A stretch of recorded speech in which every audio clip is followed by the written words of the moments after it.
Kabajamtoota daawwattoota keenyaa har'aa afur mul'istoota kabajamtoota olaantummaa seeraa kan jedhu kabajama olaantummaa seeraa kan jedhu waliin ilaalla.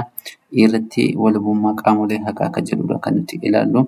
Walabummaan qaamolee haqaa jechuun maal jechuudha? Gabaabinaan walabummaa qaamolee haqaa jechuun yeroo murtiin kennamu abbootiin seeraa fi qaamoleen haqaa dhiibbaa adda addaa irraa bilisa ta'uu jechuudha.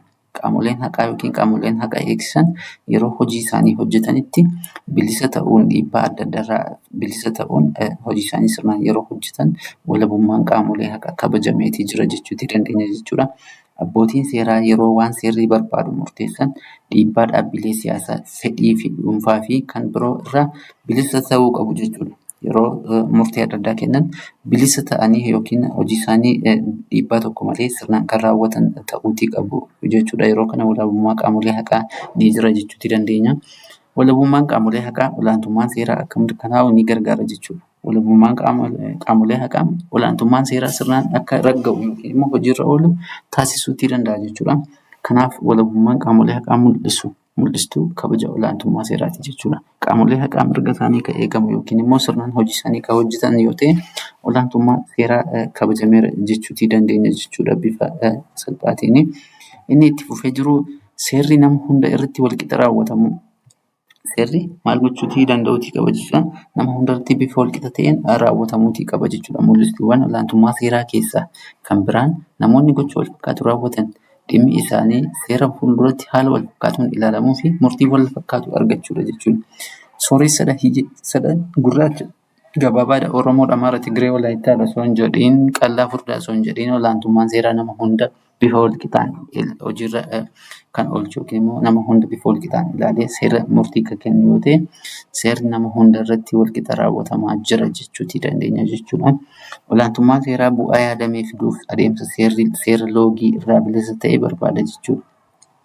Olaantummaan seeraa fiduudhaaf seera loogii irraa bilisa ta'e gaggeessuun barbaachisaadha jechuudha. Kunis namoonni gocha wal fakkaatu raawwatan seera fuulduratti haala wal fakkaatuun keessummeeffamuu jechuudha. Yakka wal fakkaataan taanaan sirni adaba isaa garaagara taanaan olaantummaan seeraa kabajameera hin jennu. Inni tokko himatamee inni tokko hin himatamu taanaan olaantummaa seeraa kabajameera hin jennu jechuudha. Kanaaf lammiilee hundayyuu bifa walqixa ta'een ilaaluuf irratti raawwachuun dirqamadha jechuudha. Olaantummaan seeraa nama hunda irratti walqixa raawwatamuutii qaba yogguu jennu.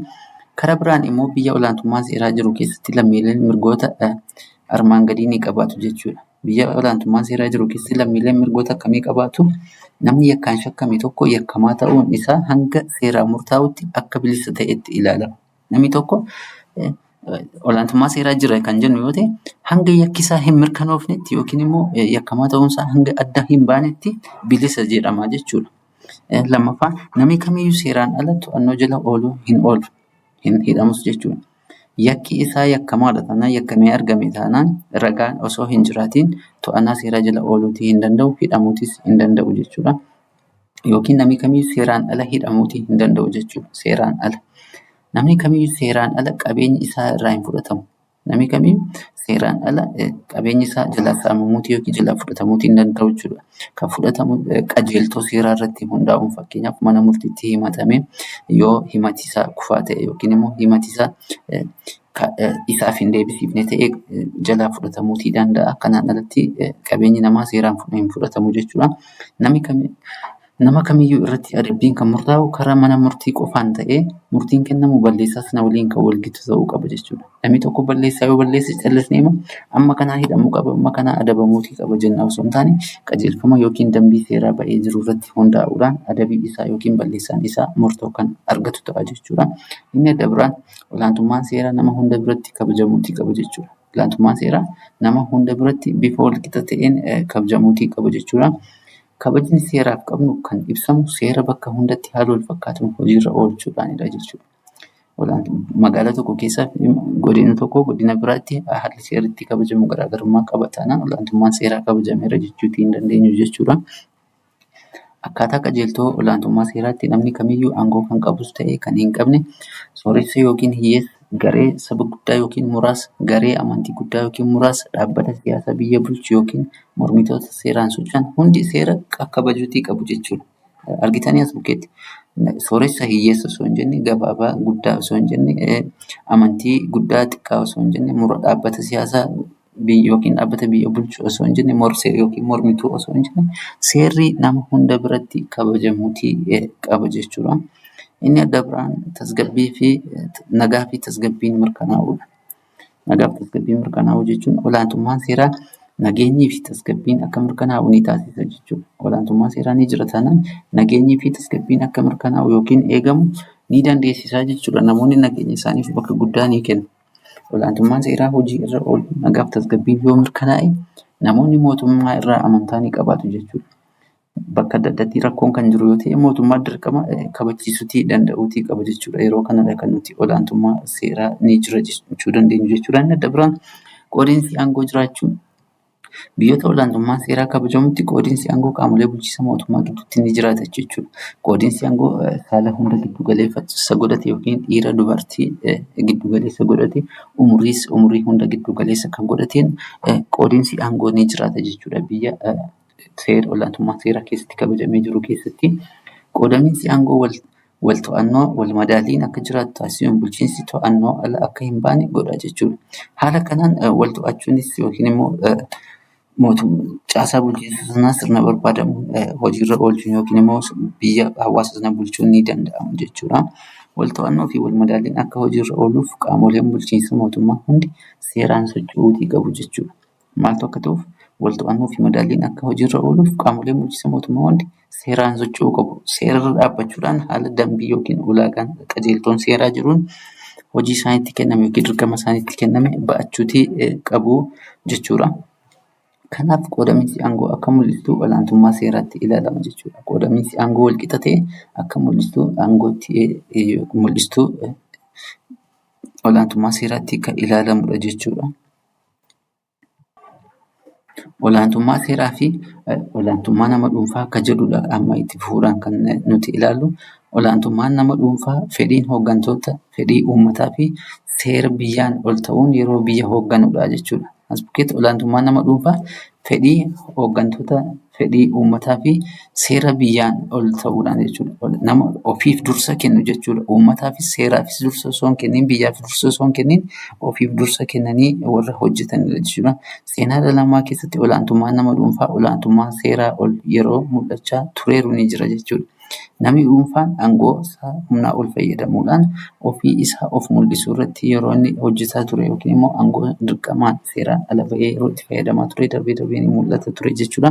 Kana irraa ka'uun sirnoota akkasii keessatti namoonni dhuunfaa aangoo isaaniitti fayyadamuun fedhii isaanii guuttachuuf namoota biroo hidhaa, dararaa, ari'achaa fi qabeenya isaanii saamaa turan jechuudha. Aangoo isaaniirra yeroo dheeraa turuudhaaf seeraan ala ba'uudhaan yakkoota adda addaa namoota dhuunfaa irrattis gareewwan irrattis yookiin saba irratti geessisaa turaniiru jechuudha. Kanaaf aangoo siyaasaatiif jecha seera akka meeshaatti fayyadamuun olaantummaa isaanii agarsiisaa turaniiru jechuudha. Yoo namni gaaffii itti dhiyaatu sababa sanaan namoota dararuutii danda'u jechuudha. Fakkeenyaaf sirna bulchiinsa gonfoo yookiin kan kutaa darbe keessatti ilaalanii yaadattu keessatti mootiin yookaan mootittiin aangoo seeraan hin daangofne waan qabuuf seera kamiinuu hin gaafatamu jechuudha. Kutaa darbe keessatti mootummaa Haayile Sillaasee fakkeenya fudhannee kaasneerra mootii gonfoo kan jedhu kana seerri waan isaan dubbatan kamiyyuu ni raawwatama jechuudha akka isaan dubbatanitti. Kanaafuu olaantummaan seeraa immoo faallaa olaantummaa nama dhuunfaati jechuudha. Olaantummaan seeraa nama dhuunfaarra ni caala jechuudha. Olaantummaan seeraa namni kamiyyuu seeraaf abboomamuu fi seeraa ol akka hin taane agarsiisa jechuudha. Biyya namni bulchus ta'ee jiraataan ganda tokko hiyyeessi ganda tokko keessa jiraatu mirga wal qixa qabu seerris lamaan isaanii irratti wal qixa akka hojjetu jechuudha. Sirna olaantummaa seeraa mirkanaa'e keessatti aangoon hooggantoota seeraan kan daanga'edha jechuudha. Sirna olaantummaa seeraa keessatti maaliin kan daanga'e jechuudha? Aangoon hooggantoota seeraan kan daanga'edha jechuudha. Qaamota seera baasaniin kan daanga'edha jechuudha. Kunis qajeeltowwan olaantummaa seeraa hojiirra oolchuun kan ibsamudha jechuudha. Qajeelfamoota seeraa hojiitti hiikuun ga'ee isaaniiti yookiin hooggantoota seeraan kan raawwatamu jechuudha. Qajeeltowwan olaantummaa seeraa keessaa ijoon kanneen armaan gadiitti jechuudha. Qajeeltowwan olaantummaa seeraa kanneen jennu keessaa warreen kana kaasuu dandeenya jechuudha. Qajeeltowwan olaantummaa seeraa tokko irratti kan argamu seerri hooggantootaa fi uummata irratti walqixa hojii irra oola. Hooggantoonnii fi uummanni seera fuulduratti walqixadha. Namni kamiyyuu hanga himata mana murtii adeemsa hordofeen itti murtaa'utti dogoggoraan adabamuu hin danda'u. Namni himatame tokko hanga seeraan mirkanaa'utti akka nama shakkamaa fi bilisa ta'eetti ilaalama jechuudha. Hanga yakki irratti hin argamnetti shakkamaadha jedhama malee balleesseera jedhamee badiin itti hin murtaa'u jechuudha. Shakkamaadha taanaan bilisa ta'uu danda'a, bilisa ta'uu dhiisuu danda'a jechuudha. Erga qoratamee mirkanaa'ee booda sanaa booda kan hidhamuutii danda'u. Namni himatame tokko murtee isaa irratti darbe yoo hin amanne qaama itti aanuuf oliyyannoo gaafachuu danda'a jechuudha. Fakkeenyaaf namni tokko yakka yakkee diinni tokko yoo itti murtaa'e lakki yakki kun kan nama madaalu yookiin yakki kun sirrii miti naaf haa ilaalamu kan jedhu yoo ta'e ol iyyatee yookiin adabisaa itti fufuu danda'a yookiin irraa hir'ifamuutii ni danda'a jechuudha. Bulchiinsi mootummaa akkaataa heerri jedhuun hoogganuu qaba jechuudha. Bulchiinsi mootummaa akkaataa qajeelfama seeraatiin hoogganuu ni qabaata. Amantaa fi gochi nama dhuunfaa mirgoota bu'uuraa heeraa keessatti kennaman sarbuu hin qaban jechuudha. Amantaa fi gochi nama dhuunfaa maal sarbuutii hin qabani? Bu'uura heeraa keessatti kennaman sarbuu hin qaban jechuudha.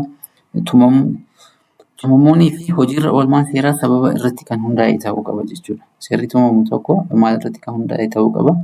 Sababa irratti kan hundaa'e ta'uutii qaba jechuudha. Haala olii kana ilaalleen ibsuutii dandeenya jechuudha. Kutaa itti aanu irratti danqaalee olaantummaa seeraa kan jedhudha kan ilaallu. Tolee, danqaaleen olaantummaa seeraa maalidha kan jedhu kan waliin ilaallu yoo ta'e, olaantummaan seeraa ibsitoota hawaasa diimokiraatawaa ta'an keessaa isa tokkodha jechuudha. Seerri waan hundaa ol ta'uu fi namni kamiyyuu seeraa olitti aangoo akka hin qabne kan ibsudha jechuudha. Namni kamiyyuu maal hin qabu jechuudha? Seeraa olitti aangoo hin qabu jechuudha.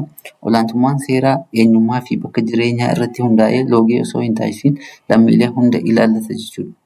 Olaantummaan seeraa hooggantoota bulchiinsaa fi gareewwan hawaasaa walqixaa ilaallata jechuudha. Nama kamiyyuu adda osoo hin baasiin olaantummaa seeraa maal fa'i kan jennu yoo ta'e, tokkorratti malaammaltummaadha kan nuti argannu. Malaammaltummaan aangoo yookiin itti gaafatamummaa bulchitoota mootummaa fi uummataa faayidaa dhuunfaaf oolfachuudha jechuudha. Aangoo ofii da'oo godhachuudhaan uummata saamuu yookiin immoo uummata irratti dhiibbaa geessisuudha. Malaammaltummaan hojiirra oolmaa olaantummaa seeraatiif gufuu guddaadha jechuudha. Hooggantoonni mootummaa malaammaltummaa dhabamsiisuuf fedhii yoo hin qabaanne olaantummaan seeraa mirkanaa'uu hin danda'u jechuudha. Yoo isaan fedhii isaaniitiin akka malaammaltummaan dhaabbatu hin taasifne seerri olaantummaan isaa kabajameera jechuu hin dandeenyu. Malaammaltummaa fi ilaalchota tooftaa hannaa dhabamsiisuuf hawaasa amala badaa jibbu horachuun barbaachisaadha jechuudha. Hawaasa malaammaltummaa mormu yookiin jibbu horachuun murteessaadha jechuudha. Inni adda biraan olaantummaa seeraa fi bu'uura inni adda biraan wallaalummaadha. Namoonni baay'een hooggantoonni mootummaa yeroo seera cabsan mana murtiitti gaafachuus ta'e balaaleffachuu hin beekamu jechuudha yookiin kan hin baratamnedha jechuudha. Lammiileen hubannaa yoo hin qabaanne bulchitoonni mootummaa yoo seera cabsan ni callisu jechuudha. Kun sirrii miti. Namni tokko yoo yakka kan yakku ta'e yookiin aangoo isaatti humna ol kan fayyadamu ta'e uummati himachuuti irra jiraata jechuudha akka olaantummaan seeraa kabajamuu fi inni adda biraan hooggansa ga'umsa hin qabne. Hooggantoonni ga'umsa hin qabne aangoo uummataa bu'aa dhuunfaadhaaf akka hin oolchine sababa isaan daangessuuf olaantummaa seeraa ni jibbu jechuudha. Faayidaa hin malle argachuudhaaf hojii akka hojjetu jechuudha yookiin faayidaa hin malle argachuudhaaf maal godhu namooti tokko tokko aangoo isaanii da'oo godhachuudhaan seeraan ala yeroo itti fayyadaman ni mul'ata jechuudha yookiin bakka tokko tokkotti ni argina jechuudha. Kanaaf hooggansi ga'umsa hin qabne wantoota olaantummaa seeraatti danqaa ta'an keessaa tokkodha jechuudha. Hooggansi ga'umsa hin qabne maal taasisuu danda'a jechuudha? Aangoo isaatti seeraan ala fayyadamuutii ni danda'a jechuudha. Inni adda biraan jaalala biyyaadha. Jaalala biyyaa dhabuu kan jedhudha. Wantoota olaantummaa seeraa irratti gufuu ta'an keessaa tokko jaalala biyyaa dhabuudha jechuudha. Olaantummaan seeraa akka hin kabajamne ni taasisa. Jaalalli biyyaa hin jiru taanaani lammiin biyya isaa hin jaallanne fedhii dhuunfaatiif jecha seera ni cabsa jechuudha. Namni biyya isaa hin jaallanne tokko fedhii dhuunfaa isaa barbaacha yookiin immoo karaa ittiin duroomuu danda'u yoo argate seera biyyaa yookiin jaalala biyyaa dhabuurraan kan ka'e yakka yakkuutii ni danda'a jechuudha. Akkasumas gocha malaamaltummaan bulchiinsa irraa fayyadamuu jechuudha. Aangoo isaatti fayyadamuudhaan seeraan ala maal gochuutii danda'a jechuudha. Qabeenya uummataa saamuutii danda'a jechuudha. Kanaaf biyya hiyyummaa fi malaamaltummaa irraa bilisa taate ijaaruuf lammii biyya isaa jaallatu akkasumas malaamaltummaa fi seeraan alummaa jibbu qabaachuun murteessaadha jechuudha. Kutaa kana keessatti bal'inaan waa'ee olaantummaa seeraa waan wal qabatu ilaalleetii jirra gurunfaa irratti haala argaa jirtan kana. Olaantummaan seeraa qajeeltowwan diimokiraasii keessaa isa bu'uura akka ta'e, lammiin hundi seera biratti wal qixa akka ta'e, akkasumas immoo maddoonni seeraa hangafoonni bakka afuritti qoodamu jenneerra. Heera, duudhaa, amantii fi safuu fi qaama seera tumu akka ta'e ilaalleerra. Akkasumas immoo olaantummaan seeraa yoo sirnaan hojii irra oole lammiin waa'ee mirga isaa, bilisummaa isaa ni hubata. Kabajamuu olaantummaa seeraa kan mul'istu seera haala walqixa ta'een hojii irra erga ooledha yookiin immoo oolchuudhaanidha. Olaantummaan seeraa olaantummaa nama dhuunfaa irraa addadha jennee bal'inaan ilaalleetii jirra jechuudha. Kanaaf kan fakkaatan bal'inaan ilaalleetii jirra jechuudha kutaa kana keessatti. Kabajamtoota daawwattoota keenya peejii keenya sabskiraayib sheer gochuudhaan bal'inaan boqonnaawwan hafan akka isin biraan geenyuuf yaada keessan akka nuuf qooddan isiniin jenna. Hanga ammaatti waan nu daawwattaniif galatooma.